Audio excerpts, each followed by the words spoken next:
Ya, Assalamualaikum warahmatullahi wabarakatuh. Kita lanjut lagi di part 2 bersama Sofi ya. Oke, transaksi yang dilakukan baik secara tunai maupun kredit, maka wajib untuk menggunakan bukti transaksi. Ya, oke. Bukti transaksi ini penting dan beragam jenisnya. Yang termasuk dalam bukti transaksi atau keterangan transaksi tunai. Tunai itu berarti cash ketika kita bertransaksi, kita langsung membayarnya saat itu. Maka, apa saja buktinya? Yang pertama adalah nota. Oke, kemudian selain nota apalagi? Ada kwitansi. Nah, jadi ini nota kwitansi. Oke, kemudian apa lagi? Nah, ada kalau kalian belanja di mall, mendapat struk ya. Jangan sampai kena serangan sih lihat ininya ya, lihat tagihannya. Oke, struk, apalagi? Nota kwitansi, struk, terus bond ya. Apalagi dibayar saat itu juga, apalagi ya? Kota, kwitansi, struk, hmm, dibayar kontan. Kalau mendengar kontan, berarti itu menunjukkan bahwa dia bayar saat itu juga, ya, dibayar kontan. Nota, kwitansi, struk, apa lagi ya? Oke, nanti kalau ingat kita tambahin lagi. Kemudian yang termasuk dalam bukti transaksi atau keterangan transaksi kredit. Yang kredit, nah kalau kredit dia pakainya apa? Faktur. Oke, kemudian faktur mereka juga menggunakan invoice. Invoice ini tagihannya belum bayar nih, gitu ya. Oke, kemudian faktur invoice. Lanjut lagi adalah, nah, faktur invoice. Nah, ada syarat. Nah, kalau ada bukti, apa ada syarat pembayaran. Ini menunjukkan bahwa transaksi ini kredit. Contohnya, Ibu contohin ya. 2/10 N/30 ini contoh aja. Nah, ini contoh 2/10 N/30. Bisa juga misalkan 3/15 N/60 kayak gitu. Atau kalau kalian menemukan ada namanya nota kredit. Nah, ini adalah nota untuk nota, beda dengan nota aja. Kalau nota itu transaksi tunai, kalau nota kredit ini bukti untuk transaksi kredit yaitu retur penjualan secara kredit. Nah, kemudian ada lagi lawan nyata kredit adalah nota debit. Ini juga bukti transaksi retur pembelian yang dulunya transaksinya kredit. Dan lagi ya, atau cirinya adalah dibayar kemudian. Ya, pekan depan kah atau besok, bulan depan itu menunjukkan bahwa transaksinya kredit. Kalau yang bayar kontan ini bayar cash. Ini juga tambahin ya. Kalau kata mendengar cash, nah ini berarti dia transaksi tunai. Oke, kemudian dalam bukti transaksi kredit ada beberapa bukti transaksi berikut. Nah, ada namanya nota debit. Tadi Ibu sudah menyebutkan nota debit ini digunakan untuk bukti transaksi retur pembelian ya, tapi transaksi ketika membelinya secara kredit atau kita tulis retur pembelian secara kredit. Nah, kemudian ada lagi nota debit, nota kredit. Ini retur apa? Penjualan secara kredit. Gitu. Nah, kalau syarat pembayaran, kalau ini juga bukti transaksi kredit ya, syarat pembayaran 2/10 N/30 adalah N/30, kita ini dulu ya, dari belakang sebetulnya bagusnya. Berarti transaksi ini wajib dibayar wajib dibayar maksimal 30 hari setelah transaksi. Oke.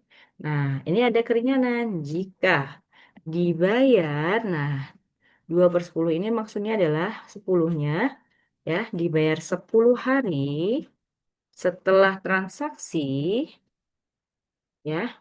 Nah, dua ini menunjukkan apa? Dua ini menunjukkan potongan persentase potongannya. Maka akan mendapatkan potongan sebesar 2% gitu ya.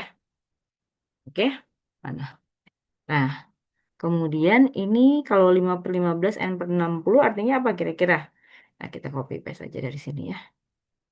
Oke, biar cepet. Nah, ini berarti kan N per 60 dulu dari belakang. Transaksi ini wajib dibayar maksimal berapa hari? Berarti kalau ini 30 hari, ini berarti 60 hari. Jika dibayar di sini, berarti kalau ini kan 10 ya. Jika dibayar 15 hari setelah transaksi, maka akan mendapatkan potongannya berapa ini yang di depan? 5%. Nanti sampai di sini ya. Oke, kemudian jika transaksi dilakukan tanggal 10 Agustus dengan syarat 2/10 M30, tanggal berapa maksimal transaksi tersebut akan mendapatkan potongan pembelian atau penjualan. Nah, ini kan 2/10, berarti kan maksimal 10 hari setelah transaksi. Berarti tambahkan aja 10 tambah 10 ya, 10 Agustus ditambah 10 hari. Ya, jadi sama dengan tanggal 20 Agustus. 20 Agustus ini masih mendapatkan potongan ya. Nah, besoknya dapat nggak? Oke, besoknya sudah tidak dapat. Gitu. Ini maksimalnya adalah tanggal 20 Agustus. Kemudian jika transaksi dilakukan tanggal 5 Mei dengan transaksi dengan syaratnya 3/15 N per 30, tanggal berapa? Berarti sama ya. 5 Mei ditambah berapa hari ini? Di sini 15 hari ya. Tambah 15 berarti sama dengan sorry ini 15. Kita tambah ya. Ini marketing. Nah, ini jadi 20 Mei. Oke. Ya, lewat dari tanggal 20 Mei maka tidak mendapatkan potongan. Kemudian dalam transaksi penjualan atau pembelian ada syarat dalam pemberian beban angkut, yaitu FOB shipping point dan FOB destination point. Jadi kalau kita melakukan penjualan pembelian maka biasanya ada beban angkutnya, ya ongkir istilahnya. Nah, ini ada beberapa istilah. Ada namanya FOB shipping point. Nah, di mana beban angkut ini tanggung oleh siapa? Ditanggungnya oleh kalau shipping point oleh pembeli. Nah, kalau destination point berarti oleh siapa? Oleh penjual. Oke. Nah, kemudian dalam transaksi penjualan dan pembelian ada beberapa kondisi. Itu harga belum termasuk biaya angkut. Maka nilai pembelian atau penjualannya jika tertulis harga belum termasuk biaya angkut. Jadi harga yang tertera ya, ini belum masuk biaya angkut. Maka di sini untuk menentukan nilai pembelian atau penjualannya berapa berarti. Jadi nilai awal pembelian atau penjualan yang ada, nah karena belum termasuk biaya angkut, maka ini harus ditambahkan dengan beban angkut pembelian atau penjualannya. Jika bisa, jika tertulisnya harga sudah termasuk biaya angkut, maka nilai pembelian atau penjualannya, nilai awal pembelian atau penjualan harus dikurangi dulu dengan beban angkut. Dan ya, baik pembelian maupun penjualan. Oke, kemudian yang perlu kita ingat, dalam jurnal ini kita menggunakan metode periodik dan bukan perpetual ya. Sehingga kalau metode perpetual ini berkaitan dengan persediaan barang dagang, ya, jadi kalau misalkan membeli, berarti persediaan barang dagangnya akan bertambah di debit. Kalau menjual, maka persediaan barang dagangnya akan berada di kredit karena dia berkurang.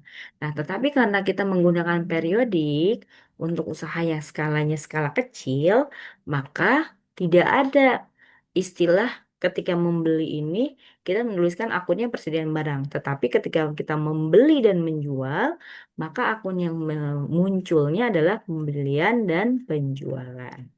Gitu ya. Ini beberapa contohnya. Penjualan ini adalah transaksi-transaksi yang akan muncul dalam transaksi perusahaan dagang. Ya, oke. Apa saja? Yang pertama adalah penjualan barang dagang secara tunai. Nah, karena menjual secara tunai, maka otomatis apa akan memunculkan akun kas. Ya, tetapi untuk memudahkan kita dalam menentukan akun, maka kita bisa melihat kata per kata. Di sini ada kata penjualan barang atau menjual barang. Maka pasti akan muncul akun penjualan. Oke, ini Ibu perbaiki ya. Penjualan ini, maka di sini penjualan ini posisinya sama, penjualan ini sama dengan apa? Pendapatan. Kenapa? Karena kegiatan ini akan menyebabkan terjadinya penambahan uang. Itu sehingga sama ya posisinya seperti pendapatan. Pendapatan bertambah di mana? Di kredit. Jadi penjualannya bertambah di kredit. Kemudian kita lihat kata berikutnya, secara tunai. Maka ini pasti akan memunculkan kas. Karena penjualan, maka kasnya akan bertambah. Kasnya bertambah di mana? Di debit. Oke, ini contohnya. Sena menjual barang dagang secara kontan sebesar 5 juta. Akunnya yang munculnya apa? Berarti kan di sini ada Sena menjual barang dagang, muncul akun penjualan. Posisinya di mana?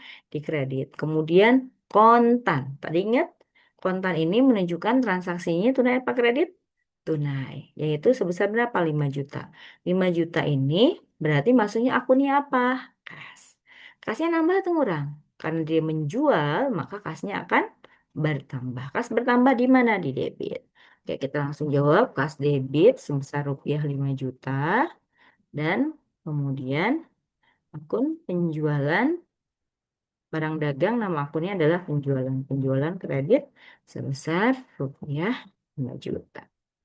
Oke, gampang ya. Kemudian yang kedua adalah pembelian. Pembelian barang dagang secara tunai.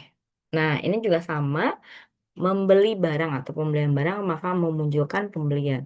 Akun pembelian ini segolongan dengan beban. Beban bertambah di mana? Di debit ya. Kalau Ibu biasanya mengingatnya HBD PUMK. Harta beban bertambah di debit, pendapatan utang modal bertambah di kredit. Maka di sini pembeliannya debit, kemudian kita lihat secara tunai. Kalau membeli pasti kita kan mengeluarkan uang. Maka kas kita akan berkurang. Kas berkurang di mana? Di kredit. Oke, sekarang kita akan latihan soalnya. Keisha membeli barang dagang. Nah, di sini ada kata membeli barang dagang, maka akan muncul akun pembelian. Nah, kita lihat tunai apa kredit ya. Nah, dengan bukti nota, nota. Nah, nota ini tadi bukti transaksi apa? Transaksi tunai. Maka kasnya kalau kita membeli tambah-tambah berkurang. Berkurang. Kas berkurang di mana? Di kredit. Oke, jadi gampang ya. Pembelian debit sebesar 3 juta. Kemudian, nah baru di sini pasnya kredit sebesar 3.